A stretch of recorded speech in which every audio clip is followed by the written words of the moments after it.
We're here with Jason Kerr. He's the newest member of the International Technical Committee. Jason is a well-known America's Cup designer, also a designer of many different offshore boats and many different rating systems. Jason, how do you see the mission of the International Technical Committee, and as its newest member, what do you think of the rating system and how it works? I like the fundamental concept behind the ORCi VPP-based rating system. The accuracy is really getting extremely good, and the transparency is something that's welcome compared to some other rules that are out there. So it's something I've felt I would like to support, and so I've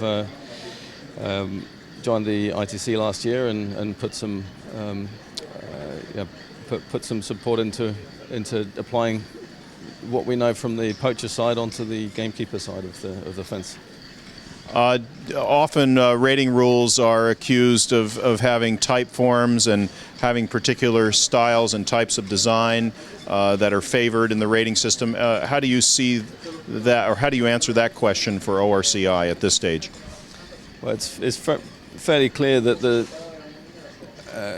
differences between competitive and not competitive in ORCi are pretty hard to find. The first 14 boats in Class B, I think, are different designs. There's no dominant style of boat that I can see there. And Class A, much the same. I think the best teams are really winning, which is quite rare in a handicap system. So. Well, and here at the Worlds, there's over 50 boats in each of the two classes. There seems to be really a very healthy mixture of both production and custom boats. If a client came to you as a yacht designer and said, look, I wanted a boat designed to ORCi, what would you produce? I think it would depend which class he wants to be in. So fundamentally, you have to choose the class and the size. And then he could be preferring a pure race boat, or he could prefer a cruiser racer. And I don't think it would matter which he prefers. We could produce the boat that would be competitive under the rule. And I think any fast, well thought out, fast, well optimized shape would be competitive under the rule. It's interesting you say that. So cruiser racers as well as pure racing designs, you think they have a chance under ORCi? Absolutely, yeah. Well, certainly in Class B, it's clear the cruiser races are dominating the results sheet, just mainly because there's a lot more of them in this speed range. And in Class A, most of the hot teams in the Mediterranean have been sailing TP52s the last few years, and I think that's where the heat has gone in the design stakes. So I think that's why we're seeing TPs taking some of the front spots under the in Class A, but also there's cruiser races in Class A which have been getting some good results, and the time spreads are very small. The sort of time spreads you'd expect to see in a One Design World Championship. You have brought to the ITC last year a tremendous amount of knowledge from CFD, from computational fluid dynamics. I think that made a big improvement this year with a hydrodynamic model of the VPP. Do you feel like that's working well this year? That did produce a big change in ratings from 2012. Yeah, I do recall at the end of last year there were some squeals because of the size of some of the changes, but in fact those same boats are doing just fine this year, so they've calmed down and they're happy, and so I think the changes we've made have been vindicated by the results on the water. The best teams are still winning. Everyone seems happy this week. I haven't heard a single complaint personally. So. Well, that's excellent. With 8,000 certificates issued worldwide in 35 countries, do you see a future growth potential for ORC outside of the Mediterranean culture here, where we're having our 2013 World Championships?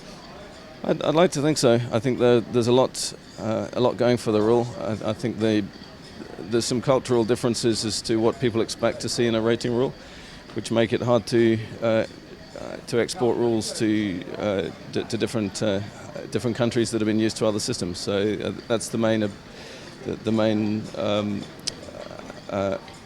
obstacle really at the moment is inertia of an expectation. But I think if somebody was asking which rule would you prefer to be using, which would you advise to use, I very much like this rule. One of the criticisms of ORCi from other cultures is the complication in measurement and scoring. What is your feeling about those issues for use in ORCi? Well, the scoring systems go as simple as single number, which is as simple as you can get, and as complicated as performance curve scoring, which is not so complicated once people get used to it. They actually find it's relatively simple, but it's the initial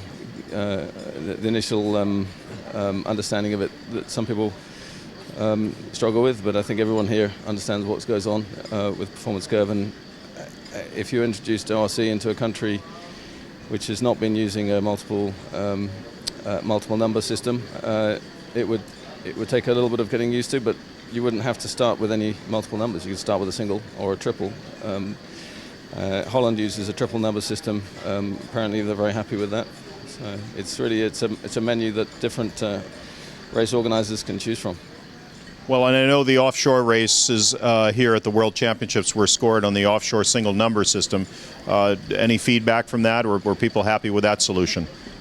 I think it's very difficult with an offshore race with boats of very different sizes in the same class to have everybody happy. But I didn't hear any complaints about the rating. I think it favoured the bigger boats this time around. Other times it favours the small boats. So it's just the weather conditions increasing or decreasing in different areas of the sea where different boats are. Race organisers or rule makers can't do anything about that. Last question for you, Jason. Here at the World Championships, from your observations of the racing here, what do you think? Is the best team winning, or is it the team with the best rating? I've been out on the water watching most of the races, and I have to say the teams that are winning look like they should be winning. You know, they've got the best prepared sails. They're on the start line at the right end at the right time, and with the crew flat hiking, the whole thing at the front end of the fleet looks exactly as you'd expect. There's no boat there that makes me scratch my head as to wonder why it is where it is. Very much the orders where I would expect it based on what I've seen on the water. Excellent. Well, thanks very much, Jason. That's a pleasure.